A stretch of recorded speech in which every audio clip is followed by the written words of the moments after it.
Second reason, એક અલગ જ ટાઈપની મોંઘવારી આવી ગઈ છે. ઓકે, જ્યારે હું મોંઘવારીની વાત કરું છું ને, તો હવે હું પેટ્રોલના ભાવ, દૂધના ભાવ કે એ બધાની વાત નથી કરતો. ઓકે, આ ભાવ વધારોથી આપણે ઇન્ડિયન્સ બહુ ટેવાઈ ગયા છે. ઓકે, એક અલગ જ ટાઈપની મોંઘવારી છેલ્લા 5-7 વર્ષમાં આવી ગઈ છે, જે કદાચ અમારું જનરેશન લઈને આવી ગયું છે. ઓકે, સો એને અમે કહીએ છીએ લાઇફસ્ટાઇલ ઇન્ફ્લેશન. લાઇફસ્ટાઇલ ઇન્ફ્લેશન એટલે દેખાદેખીની મોંઘવારી. એક સમય હતો કે આપણા વડીલો 200-400 રૂપિયાનો એક ટેલિફોનનો ડબ્બો હતો, તે 10-15 વર્ષ એ લોકો ચલાવતા હતા.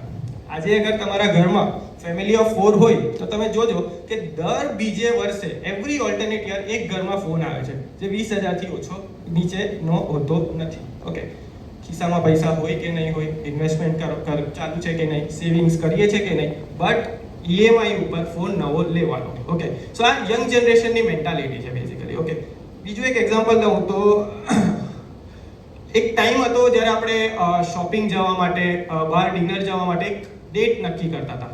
દિવાળી છે, બર્થડે છે, એનિવર્સરી છે, બરાબર છે, કાં તો સન્ડે છે.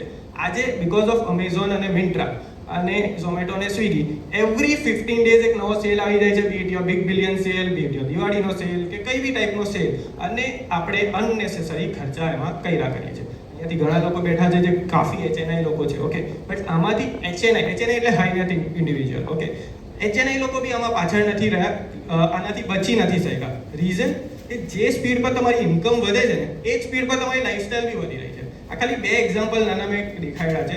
આમાં શાંતિથી તમે અહીંયાથી જઈને ઘરે જો વિચારશો, આજે હમણાં અમે ગાડીમાં આવતી વખતે જ વાત કરતા હતા કે શાંતિથી જો તમે વિચારશો ને, તો કે 5 થી 7 વર્ષ પહેલા તમે ક્યારેક વિચાર્યું બી નહીં હશે કે 1 લાખ રૂપિયાના ફોન માર્કેટમાં આવશે ને લોકો, ઇન્ડિયન લોકો ખરીદશે બી એને.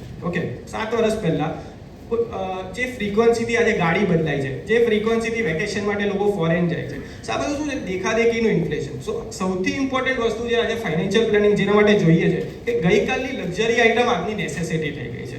ઓકે, તો એના માટે યંગસ્ટર્સો માટે સૌથી ઇમ્પોર્ટન્ટ છે કે આપણે ફાઇનાન્શિયલ પ્લાનિંગ કરીએ. ઓકે, સો આ તું ફાઇનાન્શિયલ પ્લાનિંગ કેમ કરવાનું?